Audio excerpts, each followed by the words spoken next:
Hey guys, this is Mel. If you're listening to this, you are about to hear a super special sneak peek of our latest bonus episode, but fair warning, this is just a sneak peek, don't hurt us. It's totally optional to subscribe, but if you're interested, you can check out our Patreon by searching Significant Lovers Patreon online. Hope you enjoy.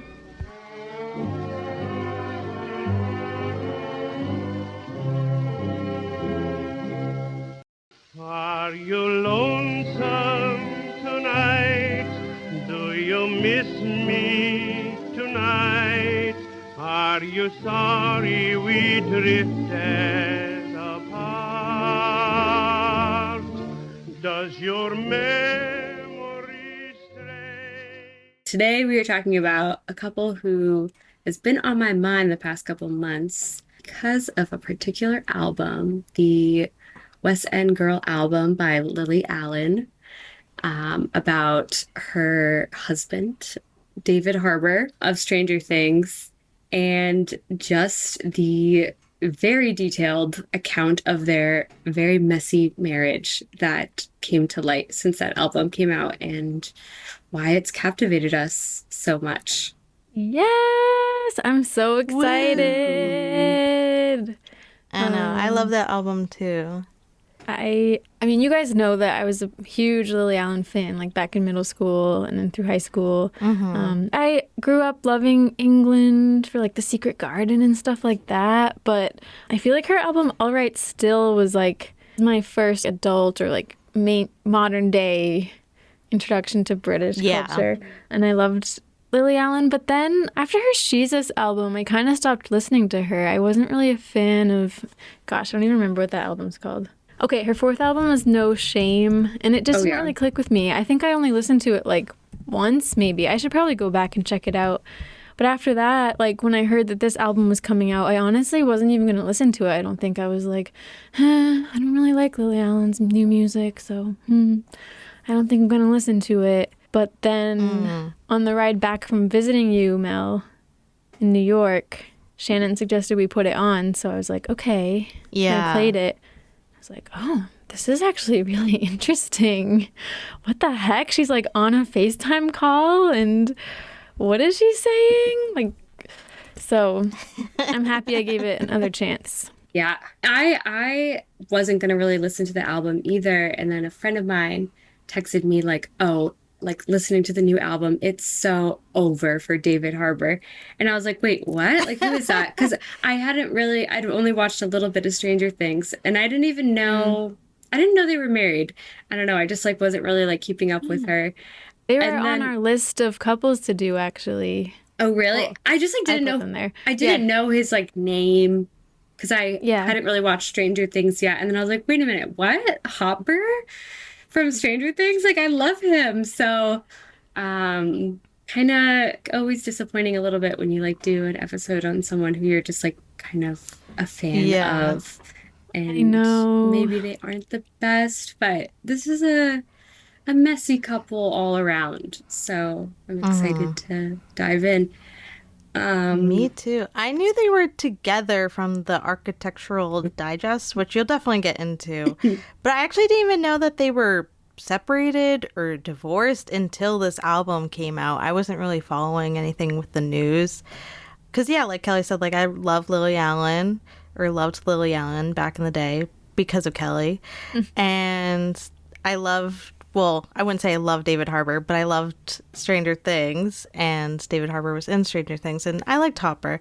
So it was really interesting to see them get together, but they kind of fell off my radar until this album. So it's kind of interesting to be like thrown into the drama. Yeah. And so I want to talk a lot about the album. So I have a lot about their relationship.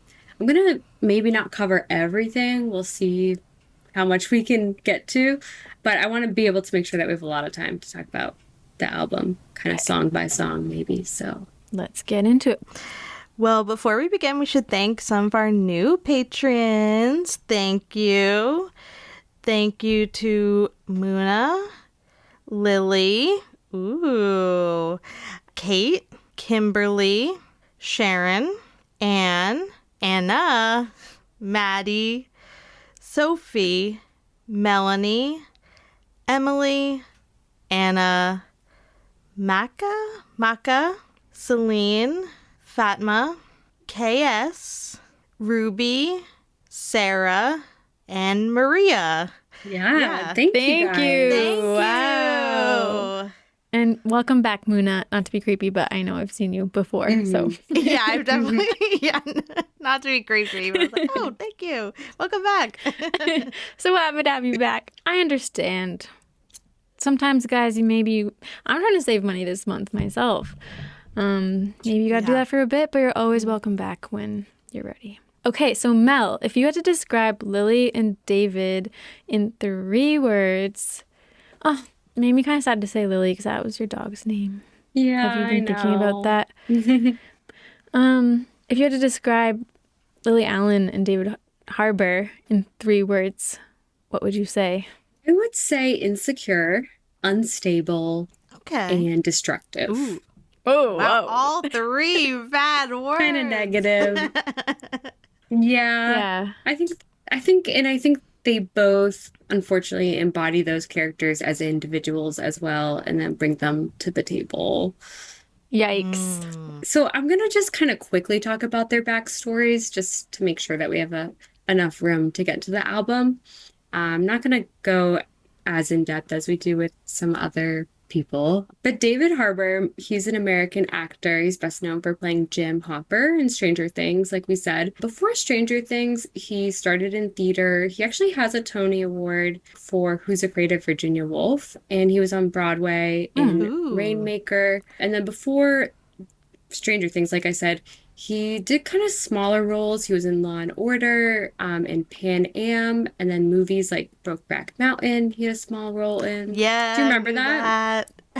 Who does he play again? He plays a random guy that Jake Gyllenhaal's character hooks up with. He's like a married man that gets with Jake Gyllenhaal. I don't remember that. He's also in Revolutionary Road, Quantum of Solace, and State of Play, but he wasn't really a big celebrity by any means. I would say he kind of got his start late in life. In his early 20s, he struggled a lot with alcoholism and mental health, which made it very difficult for him to make friends and keep girlfriends, keep jobs. Wow. He was hospitalized when he was 26, and at that time he was diagnosed with bipolar disorder. And I did come across in my research people who have bipolar disorder sometimes can have hypersexual tendencies, and that might be something that he struggles with as well. But Stranger Things really was his big breakthrough at 40 years old, earning him an Emmy nomination. By the time he meets Lily, he's 43, and he hasn't ever been married, but he has dated a few people. From 2009 to 2011, he dated actress Maria Thayer. He was rumored to be engaged with her, but then reportedly broke up with her just before dating actress Julia Stiles. Oh, And what? he dated Julia. Oh, I think I've heard of that. Really? I didn't know that at all. Me neither. That's crazy. They dated. I think I heard of it retroactively, like during the whole Lily Allen thing. Yeah. And they dated for 4 years till 2015. And then I'm not sure what he was doing after that. But then in 2018, he briefly started dating actress Alyssa Sudol. And I didn't really know how to phrase this, but I was thinking a lot, like, he didn't really settle down, so to speak, with Lily Allen until he was almost in his mid-40s. And I couldn't help but wonder, like, what does that say about a man if it maybe takes them that long to commit to, like, domesticated life? If they are a bachelor up until that point, why haven't they settled down? Alright, I'm sorry, I will have to stop the teaser right there. If you'd like to hear the rest of the episode, plus many more bonus episodes, find Significant Lovers on patreon.com or the Patreon app. If you use Apple or Spotify or other apps like that, it can integrate right within the platform. It's only $5 a month, less than a cup of coffee in most places, for 2 extra episodes and many hours of research, fun, love stories, and learning per month. So we'll see you on Patreon, and we'll get back together next week.